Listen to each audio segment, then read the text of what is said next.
आज से 33 साल पहले, ये 21 मई 1991 की ही बात थी जब धनु नाम की सुसाइड बॉम्बर महिला ने राजीव गांधी को माला पहनाने के जस्ट बाद बटन दबाकर ऐसा खतरनाक बम ब्लास्ट किया कि देश के प्रधानमंत्री राजीव गांधी के साथ साथ आसपास के 15 लोगों की भी हत्या हो गई।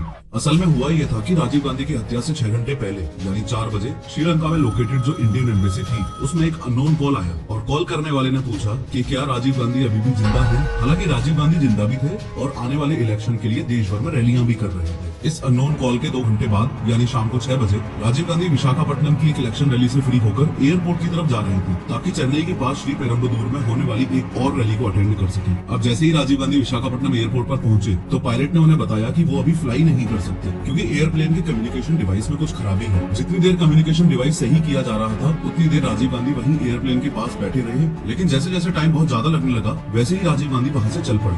आज अटैक वाले दिन यानी 21 मई 1991 को राजीव गांधी ने ये डिसाइड किया कि वो विशाखापट्टनम में ही सरकारी गेस्ट हाउस में रुकेंगे। अपनी टीम के साथ राजीव गांधी का काफिला कुछ ही दूरी तय कर पाया था कि तभी एक पुलिस ऑफिसर बाइक से राजीव गांधी की कार का पीछा करने लगता है। थोड़ी देर में उसने राजीव गांधी की कार को रुकवाकर उनको बताया कि एयरप्लेन ठीक हो गया है, अगर आप चेन्नई जाना चाहते हैं तो एयरप्लेन आपका वेट कर रहा है। ये सुनते ही राजीव गांधी ने तुरंत यू टर्न लेकर अपनी कार को इतनी तेजी से दौड़ाया कि उनकी नहीं पता उनको बता दूं कि राजीव गांधी ड्राइविंग और फ्लाइंग को लेकर काफी पैशनेट थे। सोर्सेस हैं कि वो अपनी गाड़ी खुद ही चलाते थे और इतनी ज्यादा स्पीड से भगाते थे कि कई बार उनकी सिक्योरिटी टीम तक पीछे रह जाती थी। कहीं जाते थे तो एयरप्लेन भी खुद ही उड़ा लिया करते थे। असल में राजीव गांधी एक ट्रेंड पायलट थे जिन्होंने साल 1970 में इंडियन एयरलाइंस में 5,000 रूपए पर मंथ सैलरी पर जॉब भी की थी और वो मोस्टली दिल्ली जयपुर रूट पर फ्लाई किया करते थे। खैर, शाम 8:20 पर राजीव गांधी चेन्नई एयरपोर्ट पर लैंड कर जाते हैं और कांग्रेस वर्कर्स वहां पर उनका बढ़िया वेलकम करते हैं। राजीव गांधी मरागथम के साथ उनकी कॉन्स्टिट्यूएंसी श्री पेरम्बदूर में एक इलेक्शन रैली को एड्रेस करने के लिए निकल जाते हैं। अभी चेन्नई एयरपोर्ट से राजीव गांधी का काफिला निकला है जो कि यहाँ से लगभग 33 किलोमीटर दूर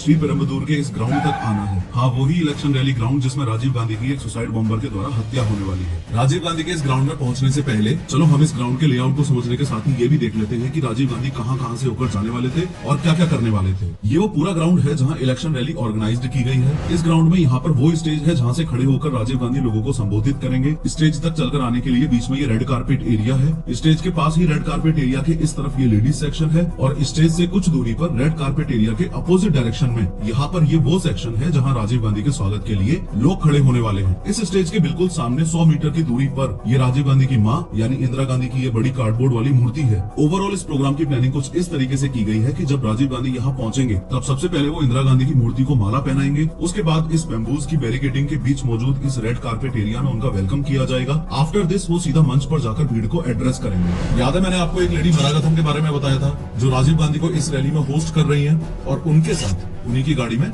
इस रैली ग्राउंड की तरफ आ रही है। उन्हीं का एक असिस्टेंट था जिसका नाम था एजे डॉस और इस इलेक्शन रैली के पूरे अरेंजमेंट और प्लानिंग की जिम्मेदारी एजे डॉस की ही थी। अब डॉस की प्लानिंग के अकॉर्डिंग यहाँ रेड कारपेट एरिया के पास टोटल 21 लोग राजीव का वेलकम करेंगे, जिसमें से ये 3 लोग माला पहनाएंगे और ये 18 कांग्रेस कार्यकर्ता और पत्रकार राजीव से मिलेंगे। ये सब कुछ डिसाइडेड था, लेकिन लास्ट मोमेंट पर मरागथम की बेटी के रिक्वेस्ट पर इस औरत और इसकी बेटी को भी इस एरिया में रहकर एक्स पीएम राजीव गांधी से मिलने की परमिशन दे दी जाती है। यहाँ आपको बता दूं कि इस बच्चे का नाम कोकिला है जो कि आज राजीव गांधी को एक कविता सुनाएगी। इस बात पर भी ध्यान दो कि उस दिन चेन्नई में राजीव गांधी के लिए सिक्योरिटी अरेंजमेंट्स काफी अच्छे थे क्योंकि ऐसा माना जा रहा था कि एक्स पीएम उस ड्यूरेशन में कई टेररिस्ट ग्रुप्स के टारगेट पर ऑलरेडी थे। अब एक बार यहाँ के सिक्योरिटी अरेंजमेंट्स भी देख लेते हैं। इस पूरे एरिया की सिक्योरिटी के लिए आईपीएस ऑफिसर आर.के. राघवन के नेतृत्व में यहाँ पर 300 पुलिस वाले तैनात हैं। रेड कारपेट एरिया में राजीव गांधी से मिलने वाले इन 23 लोगों पर नजर रखने और इनकी मेटल डिटेक्टर से थोरोली चेकिंग करने की रिस्पॉन्सिबिलिटी इन सब इंस्पेक्टर्स और कांस्टेबल्स की है। इस सब इंस्पेक्टर को तलाशी के बाद डिसाइड करना था कि ये लोग राजीव गांधी के वेलकम के लिए इस रेड कारपेट एरिया में खड़े हो सकते हैं या नहीं।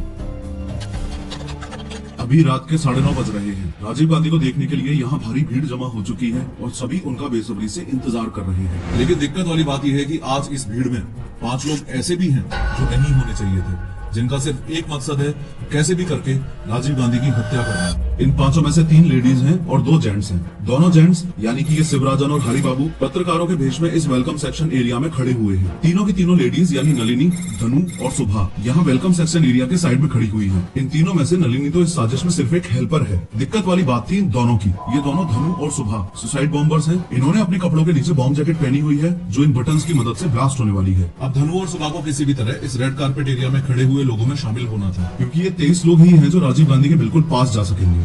इसलिए ये दोनों फीमेल सुसाइड बॉम्बर्स यहाँ आना चाहती हैं ताकि ये राजीव गांधी को अपने साथ उड़ा सके। लेकिन लाख कोशिशों के बावजूद शिवराजन और हरिबाबू इनका नाम राजीव गांधी के स्वागत करने वालों की लिस्ट में नहीं जुड़वा पाते हैं। इससे ये सुभा और नलिनी स्टेज के सामने बने इस लेडीज सेक्शन में जाकर बैठ जाती हैं। पर धनु अभी भी मौके की तलाश में थी कि कैसे भी करके रेड कार्पेट एरिया में एंट्री मिल जाए। इसी बीच अचानक से यहाँ काफी ज्यादा लोग एक साथ आकर डॉस से जिद करते हैं कि उनका नाम भी इस लिस्ट में ऐड करो ताकि वो भी राजीव गांधी से मिल सके। इससे यहाँ रेड कार्पेट एरिया के आसपास अचानक अफरा तफरी सी मच जाती है। इस वेलकम सेक्शन को भी आगे इस वीडियो में रेड कार्पेट एरिया से रेफर किया गया है। इस मौके का फायदा उठाकर धनु जल्दी से माँ बेटी के पीछे आकर खड़ी हो जाती है। हालांकि पुलिस इस भीड़ को यहाँ से हटाती है, लेकिन धनु पर अब भी किसी का कोई शक नहीं होता। ये यही रेड कार्पेट एरिया में खड़ी रहती है। इसी बीच जल्दी से डॉस स्टेज की ओर दौड़ता है और स्टेज पर पहुंचकर माइक से अनाउंस करता है कि राजीव गांधी यहाँ पहुंचने वाले हैं। तभी राजीव गांधी के काफिले की ग्राउंड में एंट्री होती है। अब राजीव गांधी ने इंदिरा गांधी की स्टैच्यू पर माला पहनाई और मंच की ओर आने लगते हैं। जब राजीव रेड कार्पेट एरिया में पहुंचे तो इन लोगों ने इन्हें चादर उड़ाकर इनका स्वागत किया। मरागथम ने राजीव से पार्टी के अन्य कार्यकर्ताओं को भी मिलवाया। अब आदमियों से मुलाकात के बाद राजीव इन 3 लेडीज से मिलने के लिए आगे बढ़े। इनमें से इस बच्ची यानी कोकिला ने राजीव गांधी को कविता सुनाई। तभी यहाँ लोगों की भारी भीड़ पुलिस के सुरक्षा घेरे को तोड़कर राजीव गांधी से मिलने आ जाती है। इससे राजीव गांधी को एक सिक्योरिटी ऑफिसर यहाँ से जल्दी निकालने की कोशिश करता है, लेकिन राजीव गांधी ने तभी लोगों को देखकर उनके बीच रहने का और उनसे मिलने का ही फैसला किया। इस धक्का मुक्की में सुसाइड बॉम्बर धनु काफी पीछे चली जाती है। अब धनु एग्रेसिवली राजीव गांधी तक पहुंचने की कोशिश करती है, लेकिन तभी सब इंस्पेक्टर अनुसुईया धनु का हाथ पकड़कर उसे आगे बढ़ने से रोक लेती है। अब राजीव गांधी ये देखकर सब इंस्पेक्टर अनुसुईया को इशारा करते हैं कि धनु को आने दो। अगले ही पल राजीव गांधी की मौत यानी कि धनु उनके सामने खड़ी थी। अब धनु राजीव गांधी को चंदन की माला पहनाती है और उनके पैर छूने के लिए झुकती है। नीचे झुकते वक्त धनु अपने बॉम्ब जैकेट के सबसे पहले तो पीछे वाले बटन को दबाती है और फिर आगे वाले बटन को दबाती है, और तभी एक जोरदार धमाका होता है जिससे यहाँ की धरती ही हिल जाती है। इस विस्फोट के बाद चारों ओर आग और धुआं फैल जाता है। इससे ग्राउंड में हाहाकार और भगदड़ मच जाती है और कुछ देर बाद जैसे ही रेड कार्पेट एरिया में धुआं कम होने लगा तो चारों तरफ खून और लाशें दिखने लगी। इस ब्लास्ट में कोकिला की मां, मरागथम, धनु, पुलिसकर्मी और सुरक्षा अधिकारियों के साथ राजीव गांधी के शरीर के टुकड़े बिखरे पड़े थे। यहाँ 15 लोग मारे जा चुके थे और 40 से ज्यादा लोग सीरियसली इंजर्ड थे। वहीं इस हरिबाबू के कैमरा में लास्ट के कुछ पलों की ये 10 पिक्चर्स थी। देश में इतना बड़ा हादसा हुआ, एक पूर्व प्रधानमंत्री को पुलिस वालों के सामने सुसाइड बॉम्बर्स ने जान से मार दिया। पर उस 21 मई 1991 की दहशतगर्द रात को पूरा भारत सिर्फ एक ही सवाल से जूझ रहा था, राजीव गांधी को किसने मारा और क्यों मारा। आज की इस वीडियो में 3D